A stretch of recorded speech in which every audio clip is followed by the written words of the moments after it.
great to be here, and yeah, I look forward to talking.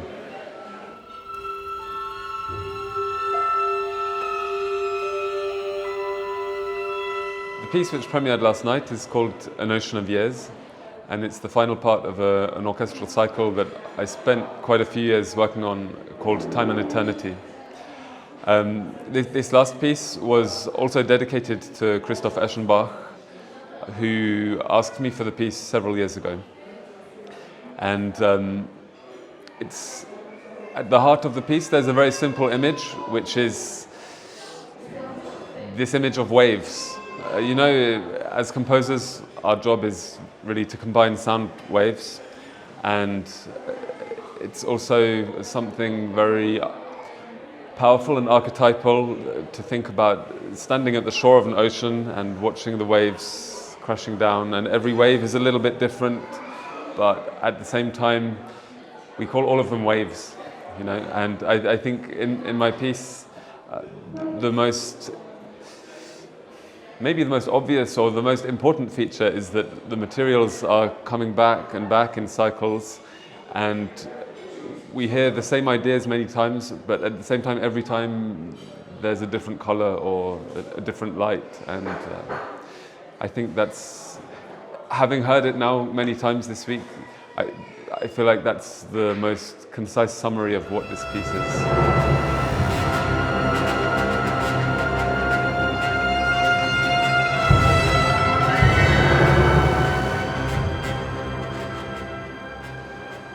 It's been a really special week for me.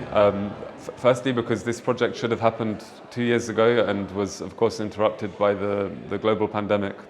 And when you've waited a long time for something, it also changes the sense of build-up and significance of that moment. So when I arrived on Wednesday morning and got there just in time for the first rehearsal of my piece, it was with, I guess, quite a great expectation.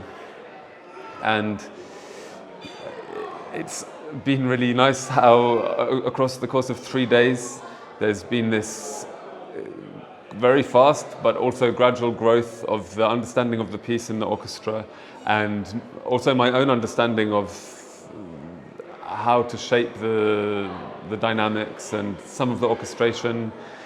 I was making a few changes in the rehearsals, and the orchestra was very open, very welcoming, and it's been really a joy.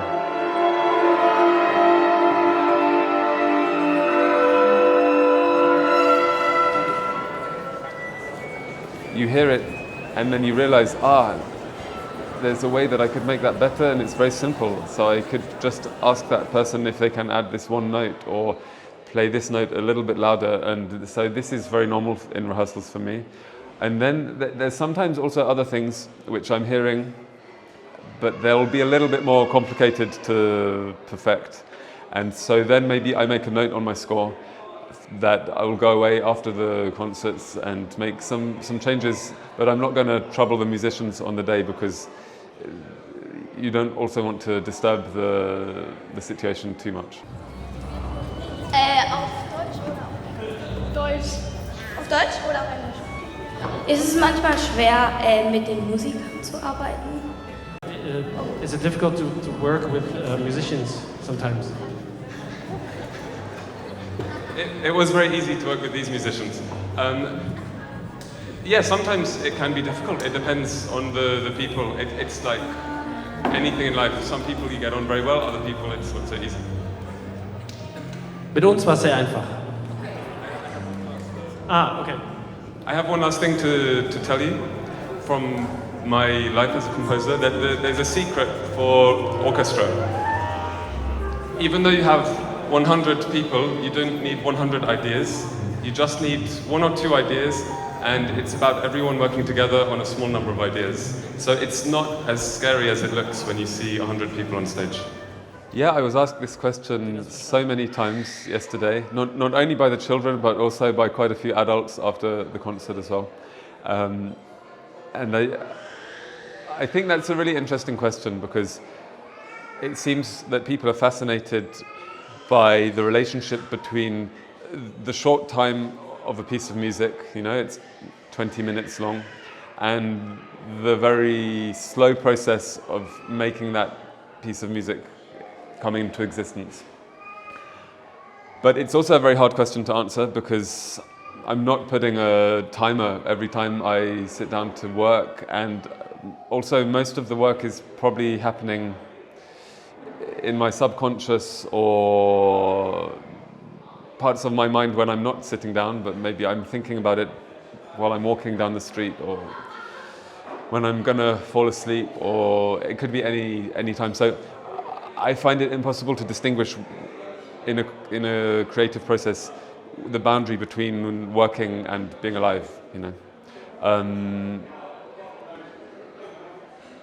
So I didn't give anyone a satisfactory answer, and I still don't have the answer, but in concrete terms, you know, maybe it's taking me about a year to write a 20-minute orchestral piece. But then this one was interrupted, so there was 1 year, and then I didn't quite finish, and then I came back to it 2 years later and finished it. So then it took 3 years. But I did other stuff as well.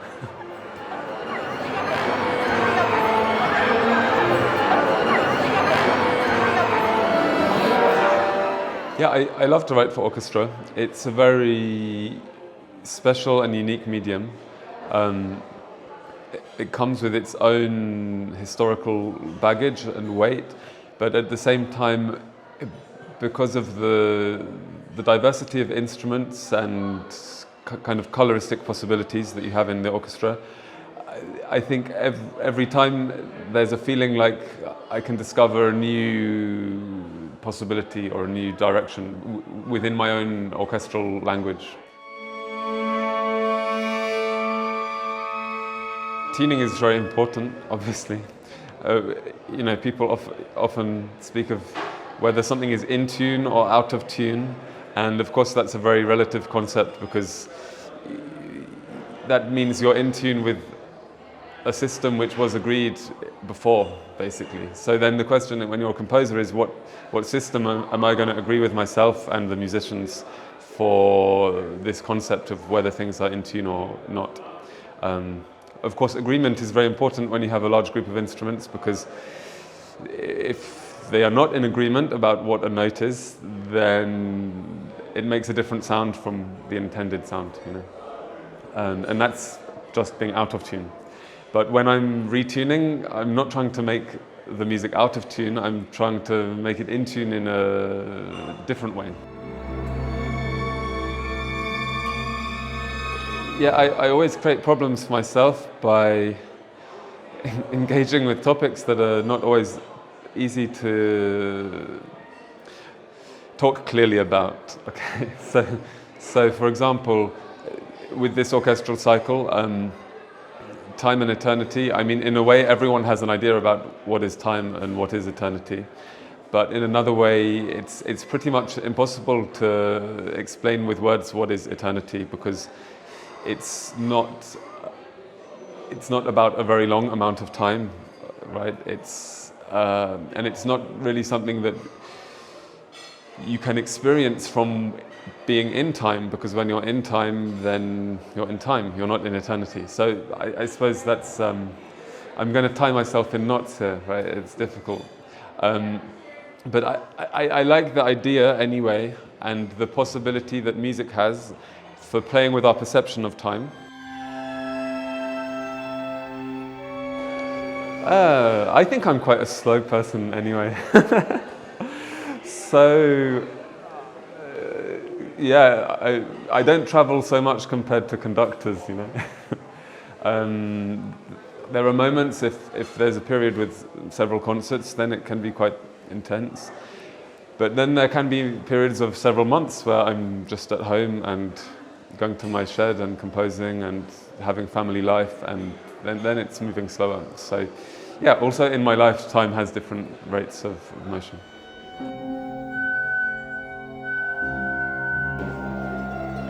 There's really all kinds of commissions, and so the details are depending on the situation, really. Some commissions are very open, and then that means I have already more decisions to make because I have to set my boundaries more. Some commissions have more boundaries, and then you're already in a smaller room, so to speak, metaphorically. And this can also be helpful. I don't have a preference, actually. What I like is that every commission is different, and so life stays interesting. Yeah.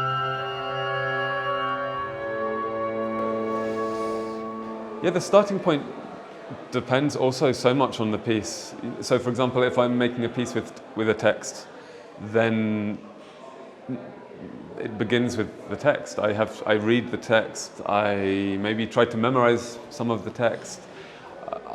I spend a lot of time I stick it on the wall and I look at it and I look at the shape of it and I think about the sounds of the words and so. Lately, the last year and the next year too, I have a lot of vocal music to write.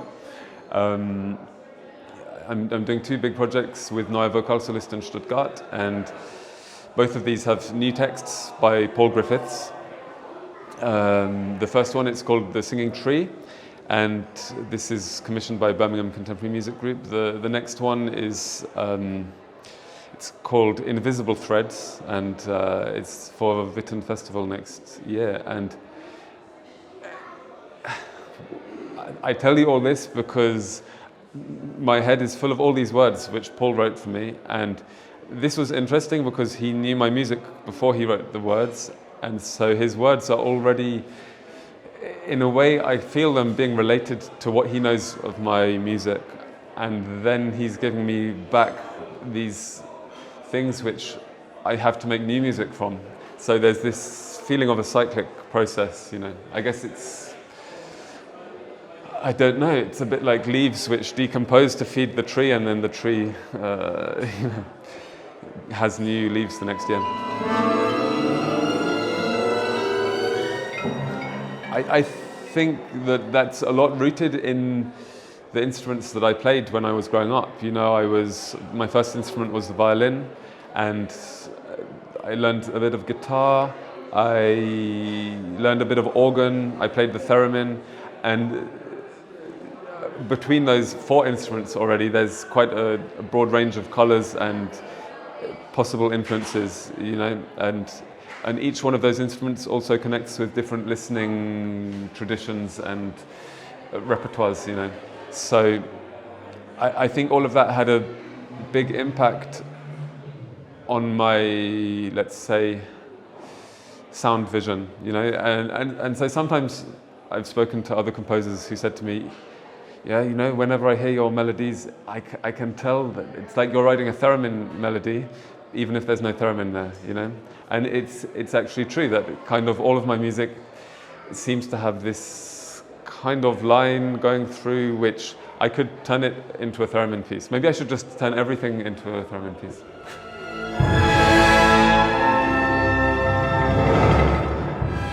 I do like to, but I haven't used it very much. I mean, one of my first ever pieces when I was 16 had a theremin in, and then I made a piece around 2009 called Looking for the Land That Is Nowhere for theremin and string octet. And then I'm writing a piece now actually called Holderlin's Madness, which is, it's a song cycle for soprano and electronics and ensemble. And the ensemble includes theremin. So.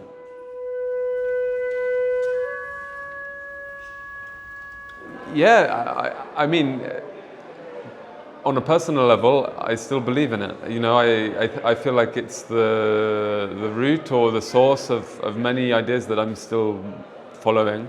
There are harmonic ideas, there are melodic shapes, intervallic structures. As well as more broadly this aim to create a kind of ethereal sound world, which a bit like Ocean of Years, this what's the word, kind of immersive sonority that you can get a bit lost in. So yeah, my first piece was called Ether, and it was a piece for theremin and orchestra, which I wrote when I was at school. And we played it with me on the theremin, and my school orchestra was playing. Yeah, I mean, it was a life-changing moment. If it wasn't for this piece, maybe I would have not become a composer.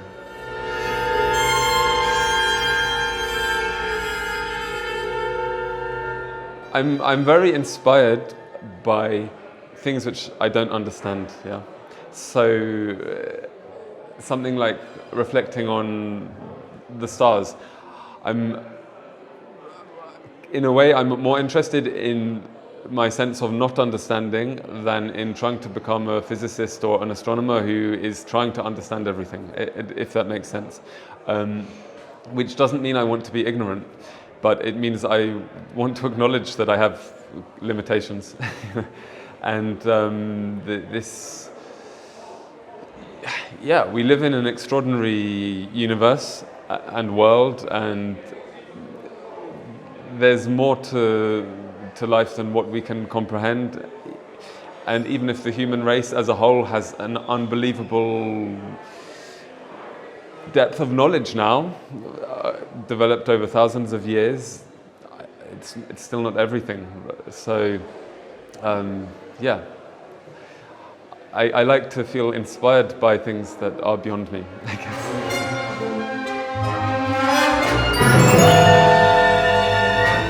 Yeah, now I'm really, I'm very involved in these two projects I mentioned briefly, the Singing Tree and Invisible Threads. So these two projects, which are both, I suppose they're both reflecting on different aspects of nature, the natural world. One of them is, I suppose, from the perspective of what it is to be a tree, and not just that, but this very old and important relationship between trees and humans. You know, of course we exploit trees as a resource, but they're also living beings, and just by their existence we are able to live. You know, we otherwise we would have no oxygen. So that's a kind of symbiotic relationship which is quite remarkable. And Invisible Threads is coming out of the roots of the trees, of course. You know, there are fungal networks beneath us all over the world of mycelium. You know, it's like whole other levels of communication that we cannot comprehend, you know. But the text for this piece, it's wonderful. There are these threads of words which, the words are not about mushrooms or fungi or whatever. They're behaving in a manner similar to these networks. So there are sonic connections of words that evolve across time, and there are different layers of text simultaneously. And well, I mean, Paul is still writing the text. I have 3 pages of it so far, which is already quite a lot. And I've started setting some of it, but I have a long way to go. And yeah, I'm quite absorbed in these 2 pieces.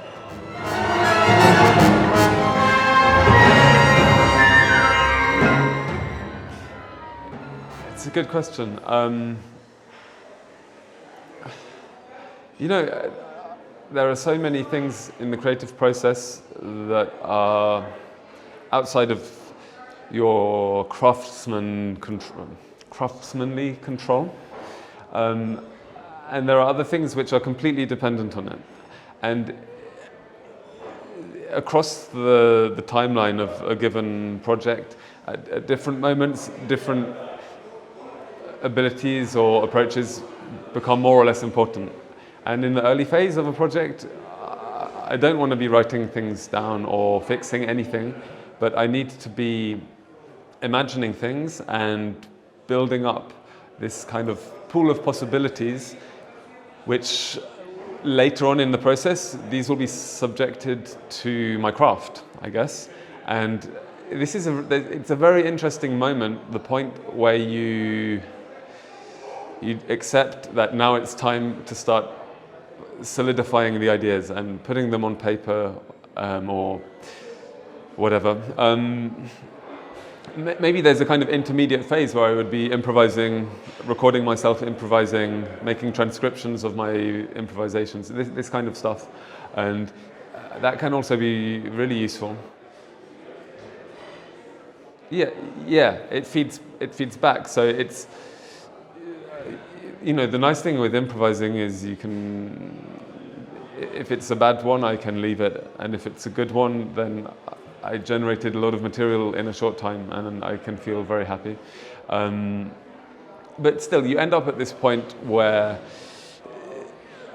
things which exist in a kind of amorphous and not always completely clear state have to be clarified and solidified and put into structures which can be understood by other people through the medium of notation, because that's our mode of communication as composers, I guess, or at least one of our modes of communication. And then this can take quite a long time. And then I have different processes and techniques which became familiar or useful to do with how I'm treating pitches and maybe rhythms and everything, all the parameters of music. I have ways of thinking about them, for sure. But then I'm trying to always keep some space for intuition as well. I'm not someone who can make a plan and stick to it. Yeah, that's for sure.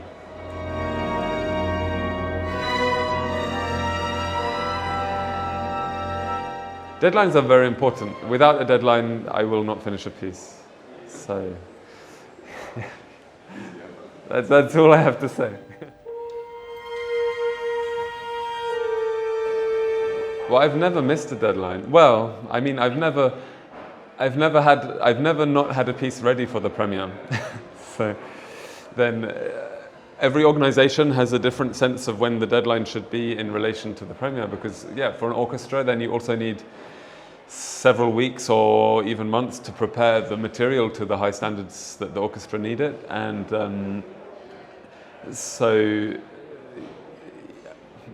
the relationship between a deadline and a creative process depends on the scale of the piece. If it's a solo piece for one person, then it depends on your relationship with that person and how happy they are to receive something at the last minute, or how happy they are to change something on the day, or So it varies.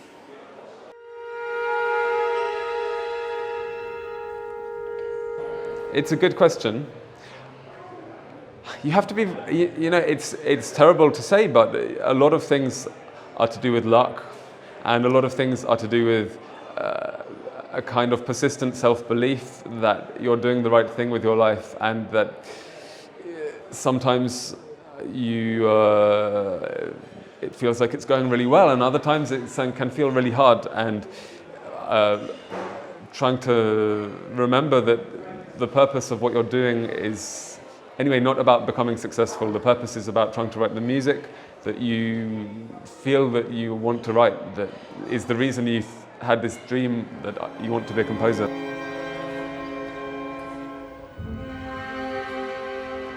It's been a pleasure to talk to you, and I hope there's at least some things that make sense in what I said.